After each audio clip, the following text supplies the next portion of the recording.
ഇത് കുറെ പേരുടെ തെറ്റിദ്ധാരണയാണ്. അവർക്ക് ഇനിയിപ്പോൾ പഠിച്ചു കഴിഞ്ഞാൽ വെറുതെ ഇരിക്കേണ്ടി വരുമോ? നാട്ടിലെ ആൾക്കാർ ആൺകുട്ടികളായിട്ടുള്ള നഴ്സുമാരെ കാണാത്തത് കൊണ്ടായിരിക്കാം ഒരു പക്ഷേ. സ്വാഭാവികമായിട്ടും നമ്മുടെ ഈ നാട്ടിൻപുറത്തൊക്കെ ലേഡീസ് മാത്രം പോയ ഒരു സംഭവം ആയതുകൊണ്ടായി. പക്ഷെ ഇന്നത്തെ കാലത്ത് എന്ന് പറയുമ്പോൾ ബോയ്സിനാണ് ഒന്നും കൂടി ഓപ്പർച്യൂണിറ്റി ഒരുപക്ഷെ കൂടുതൽ. ചില സിറ്റുവേഷൻസ് ചില കേസുകളൊക്കെ വരുമ്പോൾ നമ്മൾ ബോയ്സ് തന്നെ വേണം. ആക്ച്വലി ഞങ്ങളുടെ ഹോസ്പിറ്റൽ നമ്മുടെ ഓൺ ഹോസ്പിറ്റൽ തന്നെയാണ് വരുന്നത്, യൂണിറ്റി ലൈഫ് ലൈനിലാണ് വരുന്നത്. പിന്നെ ഓരോ സെമിസ്റ്റർ മാറുമ്പോഴും നമുക്ക് ഓരോ ഗവൺമെന്റ് ഹോസ്പിറ്റലൊക്കെ കിട്ടും. ഞങ്ങൾക്കിപ്പോൾ യൂണിറ്റി ഞങ്ങളിപ്പോൾ സെക്കൻഡ് സെമിസ്റ്റർ ആണ്. ഞങ്ങൾക്ക് യൂണിറ്റി ലൈഫ് പേഷ്യൻ്റ് എല്ലാ തരത്തിലുള്ള പേഷ്യൻറ്റും വരുന്ന ഒരു ഹോസ്പിറ്റൽ തന്നെയാണ്. ഞങ്ങൾ തീർച്ചയായും സാറ്റിസ്ഫൈഡ് ആണ്. കാരണം ഇവിടെ ഞങ്ങൾക്ക് ഏറ്റവും നല്ല ടീച്ചേഴ്സ് തന്നെയാണ് എടുക്കുന്നത്. ഏറ്റവും 2-3 വട്ടം നമ്മുടെ പ്രിൻസിപ്പളാണെങ്കിലും വന്ന് ക്ലിയർ ചെയ്ത് മനസ്സിലാക്കുന്നുണ്ടോ. ഒരു ടീച്ചറിനെ ഞങ്ങളെ പഠിപ്പിക്കാൻ വരുമ്പോൾ ആദ്യം പ്രിൻസിപ്പളും ഞങ്ങളുടെ കൂടെ ക്ലാസ്സിൽ ഇരുന്നിട്ട് ആണ് എത്രത്തോളം ഞങ്ങൾക്ക് എത്തുന്നുണ്ട്, കാര്യങ്ങൾ എത്തുന്നുണ്ട് നോക്കിയിട്ട് തന്നെയാണ്. ഫീസ് കുറഞ്ഞുകൊണ്ട് ക്വാളിറ്റി കുറഞ്ഞു എന്നുള്ളൊരു സിറ്റുവേഷൻ നിങ്ങൾക്ക് ഉണ്ടായിട്ടുണ്ടോ? ബാംഗ്ലൂർ ഗായത്രി നഴ്സിംഗ് കോളേജിലെ BSc നഴ്സിംഗ് പഠിക്കുന്ന വിദ്യാർത്ഥികളാണ് എൻ്റെ മുമ്പിൽ നിൽക്കുന്നത്. ഹലോ. ഹായ്. എൻ്റെ പേര് സിദ്ധാർത്ഥ്. ഓക്കെ. എൻ്റെ പേര് ശ്രീഹരി. ഓക്കെ, നമുക്ക് ഇവരോട് ചോദിച്ചു നോക്കാം എങ്ങനെയുണ്ട് അവർക്ക് നഴ്സിംഗ് എക്സ്പീരിയൻസ്, എങ്ങനെയുണ്ട് അവരുടെ ഇപ്പോൾ BSc നഴ്സിംഗ് പഠിക്കാൻ പറ്റുന്നുണ്ടോ എന്നുള്ള കാര്യങ്ങളൊക്കെ ചോദിച്ചു നോക്കാം. പൊതുവേ എല്ലാവർക്കും ഉള്ള ഒരുപാട് സംശയങ്ങളൊക്കെ ഉണ്ട്. BSc നഴ്സിങ്ങിനെ കുറിച്ച് ഉള്ള സംശയങ്ങളുണ്ട്. നമുക്ക് എല്ലാം ഓരോന്നായിട്ട് നമുക്ക് ചോദിച്ചു നോക്കാം. അപ്പോൾ എങ്ങനെയുണ്ട് നിങ്ങൾക്ക് പൊതുവേ BSc നഴ്സിംഗ്? ഇപ്പോൾ എത്രാമത്തെ വർഷമാണ്? First year. സെക്കൻഡ് സെം ആണ്. ഓക്കെ, സെം വൈസ് ആണ് നിങ്ങൾക്ക് എക്സാം വരുന്നത്. യൂണിവേഴ്സിറ്റി ഏതാണെന്ന് പറഞ്ഞു പറയാം. ഞങ്ങളുടെ രാജീവ് ഗാന്ധി യൂണിവേഴ്സിറ്റിയാണ് വരുന്നത്, ജയനഗറിലുള്ള രാജീവ് ഗാന്ധി യൂണിവേഴ്സിറ്റി. സൗത്ത് ഇന്ത്യയിൽ തന്നെ ഏറ്റവും നല്ല യൂണിവേഴ്സിറ്റിയും കൂടിയാണ് രാജീവ് ഗാന്ധി യൂണിവേഴ്സിറ്റി എന്ന് പറയുകയാണെങ്കിൽ. നമുക്ക് നമ്മുടെ 2 വർഷം മുന്നത്തെ സീനിയേഴ്സ് മുതലാണ് സെം വൈസ് സ്റ്റാർട്ട് ചെയ്യുന്നത്. ഞങ്ങളുടെ 4th ഇയേഴ്സ് എന്ന് പറയുമ്പോൾ ഇയർലി ബാച്ചാണ്. അപ്പോൾ ഇപ്പോഴാണ് നമുക്ക് വരികയാണെന്നുണ്ടെങ്കിൽ പുതിയ വരുന്ന കുട്ടികൾക്കും സെം വൈസ് ആയിരിക്കും എക്സാം ഉണ്ടാവും. 6 മാസം കൂടുമ്പോൾ എക്സാം അല്ലേ സെം വൈസ് എന്ന് പറയുമ്പോൾ.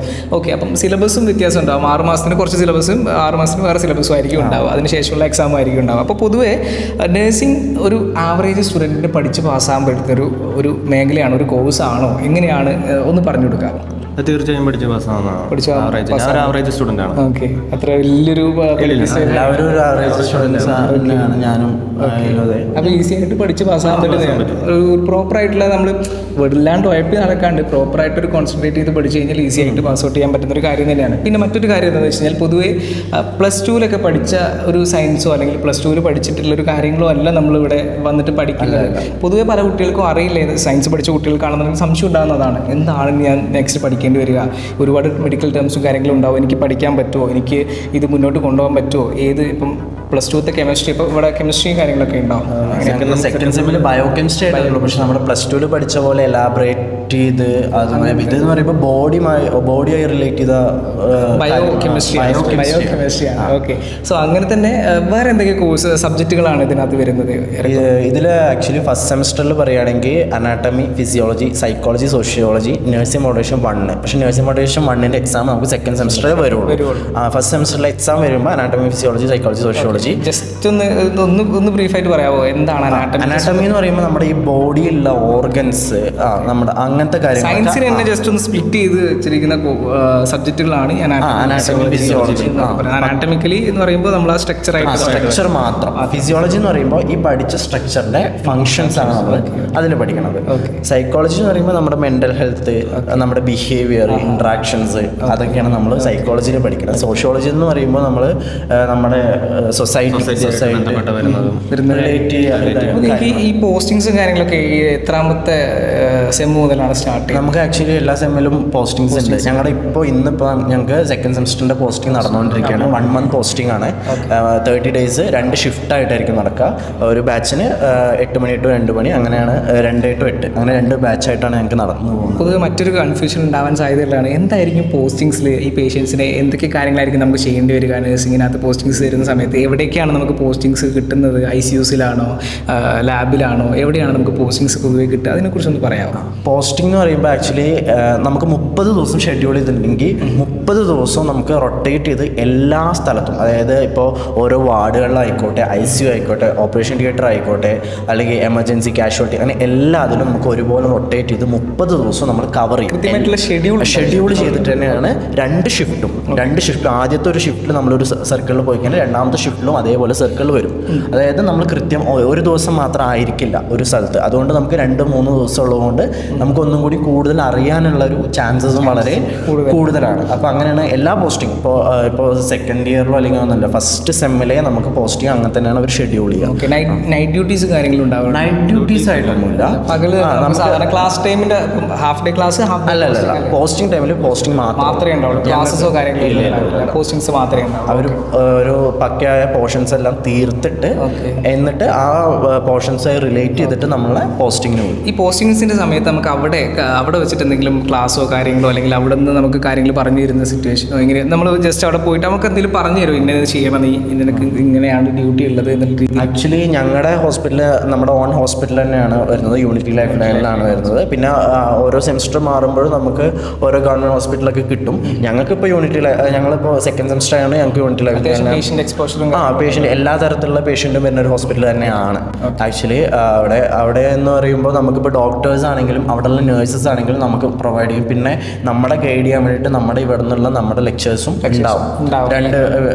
നമ്മുടെ ഓരോ ബാച്ചിനും ഇപ്പോൾ ഈവനിങ് ബാച്ച് വരുമ്പോൾ ഉച്ചയ്ക്ക് 2 to വൈകുന്നേരം 8 ആ ബാച്ചിനാണെങ്കിൽ പോലും നമുക്ക് ആരെങ്കിലുമൊക്കെ ആൾ ഗൈഡ് ചെയ്യാനുണ്ട്. പ്ലസ് നമ്മൾ ഹെൽപ്പ് ചെയ്യാൻ വളരെ ഹെൽപ്പിംഗ് ആയിട്ടുള്ള ഡോക്ടേഴ്സും നഴ്സസും അവിടെ ഉണ്ടാവും. അപ്പോൾ നമുക്ക് ഇങ്ങനെ ഇതറിയാത്തൊരു സിറ്റുവേഷനോ അല്ലെങ്കിൽ ജസ്റ്റ് എന്തോ ഒന്നും അറിയാത്ത പോയി നിൽക്കുന്നൊരു സിറ്റുവേഷൻ ഒന്നും ഉണ്ടാവില്ല. ഇല്ല. മറ്റൊരു കാര്യം ഞാൻ ചോദിച്ചോട്ടെ, പൊതുവേ എല്ലാവർക്കും ഉണ്ടാകുന്ന ഒരു സംശയമാണ്, നിങ്ങളിപ്പം ഒരു ആൺകുട്ടി എന്ന നിലയിൽ പല ആൾക്കാരും ചോദിക്കാറുണ്ട്, പാരൻസ് ആയിക്കോട്ടെ നാട്ടുകാരായിക്കോട്ടെ, പോകുന്ന ഒരു ആൺകുട്ടിയുടെ നഴ്സിംഗ് എടുക്കാൻ, എൻ്റെ കൊച്ചു നഴ്സിംഗ് എന്ന് പറയുമ്പോൾ അതൊക്കെ ഒരു പെൺകുട്ടികൾ ചെയ്യേണ്ട പണിയല്ലേ? ആൺകുട്ടികൾക്ക് പറ്റുന്ന കോഴ്സാണോ നഴ്സിംഗ് ഒക്കെ? പല ആൾക്കാരും അതുകൊണ്ട് നഴ്സിംഗ് എടുക്കാണ്ട് പോയിട്ടുള്ള ആൾക്കാരെ എനിക്ക് പേഴ്സണലി അറിയാം. അപ്പോൾ അങ്ങനെയുള്ള ആളുകളോട് അല്ലെങ്കിൽ അങ്ങനെ ഒരു കൺഫ്യൂഷനായിട്ട് നിൽക്കുന്ന വിദ്യാർത്ഥികളോട് എന്താണ് പറയാനുള്ളത്? ഇല്ല, ഒരിക്കലും അതൊരു പെൺകുട്ടികൾക്ക് മാത്രം എന്നുള്ള അതൊരു ഒരിക്കലും നഴ്സിംഗ് നമ്മൾ ഇന്നത്തെ കാലത്ത് തീരെ നമ്മൾ അങ്ങനെ ഞങ്ങൾക്ക് ഞങ്ങളുടെ ഒരു എക്സ്പീരിയൻസ് വെച്ചാണെങ്കിലും ഇപ്പം ഞങ്ങൾ പോകുന്ന ഹോസ്പിറ്റലിലെ നഴ്സുമാരാണെങ്കിലും MSc കഴിഞ്ഞ സാറുമാരാണെങ്കിലും മോസ്റ്റ്ലി ബോയ്സ് വന്ന് തുടങ്ങിയിട്ട് ഒരുപാട് പേരുണ്ട്. ചില കേസുകളിൽ ഗേൾസ് വേണ്ടാന്നല്ല ഞാൻ പറയുന്നത്, ചില കേസുകളിൽ തീർച്ചയായിട്ടും ബോയ്സും വേണ്ട ആവശ്യകത വളരെ കൂടുതലാണ് എല്ലാ ഹോസ്പിറ്റലുകളിലും. ഓക്കെ. സോ പൊതുവേ ഒരു കുട്ടി പുതുതായിട്ടൊരു നഴ്സിംഗ് എടുക്കാൻ വേണ്ടി ഉദ്ദേശിക്കുന്നു. ആ കുട്ടി വീഡിയോ കാണുന്ന സമയത്ത് എടുക്കണോ വേണ്ടയോ മറ്റേതെങ്കിലും കോഴ്സിലേക്ക് പോകണോ, നഴ്സിംഗ് താല്പര്യം ഉണ്ടാകും. എന്താണ് ആ ഒരു കുട്ടീനോട് ഒരു എന്താ പറയുക, ഒരു മൂത്ത ചേട്ടനായിട്ട് അല്ലെങ്കിൽ ഇവിടെ ഓൾറെഡി പഠിച്ചുകൊണ്ടിരിക്കുന്ന ഒരു വിദ്യാർത്ഥി എന്ന നിലയിലോ അവരോട് എന്താണ് പറയാനുള്ളത്? നിങ്ങൾ ഇങ്ങോട്ട് വരികയാണെന്നുണ്ടെങ്കിൽ ഇങ്ങനെ ഇന്ന ആളായിരിക്കണമെന്ന് ഉള്ള രീതിയിലോ നിങ്ങൾക്ക് എന്താണ് ഒരു പറയാനുള്ളത് വിദ്യാർത്ഥികളോട്? തീർച്ചയായിട്ടും താല്പര്യമുണ്ടെങ്കിൽ എടുക്കണം എന്ന് തന്നെയാണ്. ഭാവിയിലെ ഓപ്പർച്യൂണിറ്റികൾ മനുഷ്യനുള്ളിടത്തോളം കാലം രോഗികളും ഉണ്ടാവും. നമ്മൾ മനുഷ്യന്മാരെന്നെ വേണം ചികിത്സിക്കാൻ. എന്തൊക്കെ ഏജ് വന്നു എന്ന് പറഞ്ഞാലും നേഴ്സിനെ റീപ്ലേസ് ചെയ്യാൻ ഒരിക്കലും കഴിയില്ല. അപ്പോൾ ഒരു ചെറിയ താല്പര്യം ഉണ്ടെങ്കിൽ പോലും നമുക്ക് നമ്മുടെ ഓപ്പർച്യൂണിറ്റി അത്രത്തോളമാണ്. നമ്മളിപ്പോൾ എത്ര ഓപ്പർച്യൂണിറ്റി എന്ന് പറഞ്ഞാലും സാലറിയും കൂടി നമ്മൾ പ്രിയോറിറ്റൈസ് ചെയ്യുമല്ലോ. അപ്പം അങ്ങനെ നോക്കുമ്പോഴാണെങ്കിൽ പോലും ഏറ്റവും നല്ലത് ഒരു കണക്കിന് നേഴ്സിംഗ് തന്നെയാണ്. ഓക്കെ. പിന്നെ ചില കുട്ടികളാണെന്നുണ്ടെങ്കിൽ ചില ആളുകളൊക്കെ പറയാറുണ്ട് നല്ല സാലറിയാണ് അതുകൊണ്ട് ഈ കോഴ്സ് എടുത്തോളൂ എന്ന് പറഞ്ഞ് പല കുട്ടികൾ അങ്ങനെ വരാറുണ്ട്. അങ്ങനെയുള്ള കുട്ടികൾ അത് സാലറി മാത്രം നോക്കിയിട്ട് വരുന്നത് നല്ലതാണോ ഈ മേഖലയിൽ? സർവീസ് എന്നുള്ള കാര്യങ്ങളിലൂടെ നോക്കേണ്ടത്?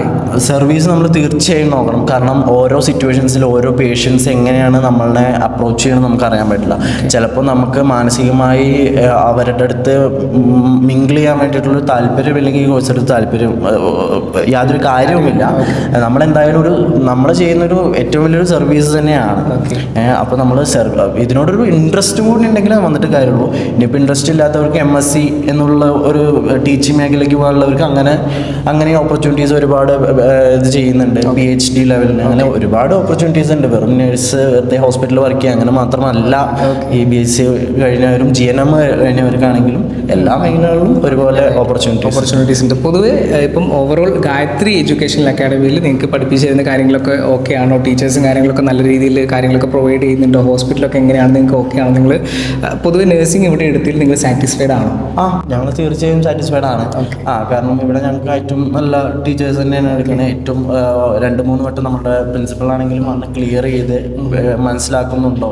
ഒരു ടീച്ചർ ഞങ്ങളെ പഠിപ്പിക്കാൻ വരുമ്പോൾ ആദ്യം പ്രിൻസിപ്പളും ഞങ്ങളുടെ കൂടെ ക്ലാസ്സിൽ ഇരുന്നിട്ട് ആണ് എത്രത്തോളം ഞങ്ങൾക്ക് കാര്യങ്ങൾ എത്തുന്നുണ്ട് നോക്കിയിട്ട് തന്നെയാണ്. ഫീസ് വളരെ കുറഞ്ഞൊരു ഫീസ്, താരതമ്യേന വളരെ ബഡ്ജറ്റ് ഫ്രണ്ട്ലി ആയിട്ടുള്ളൊരു കോളേജാണ് ഗായത്രി കോളേജ്. അതുകൊണ്ട് ഫീസ് കുറഞ്ഞുകൊണ്ട് ക്വാളിറ്റി കുറഞ്ഞു എന്നുള്ളൊരു സിറ്റുവേഷൻ നിങ്ങൾക്ക് ഉണ്ടായിട്ടുണ്ടോ? ഇല്ല, ഒരിക്കലും ഞങ്ങൾക്ക് അങ്ങനെ ഒരു ഫീലിംഗ് ഉണ്ടായിട്ടില്ല. നിങ്ങൾക്ക് അത്യാവശ്യം നല്ല രീതിയിൽ സാവകാശം ഫീസിനാണെന്നുണ്ടെങ്കിലും കാര്യങ്ങളൊക്കെ കിട്ടുന്നുണ്ട്.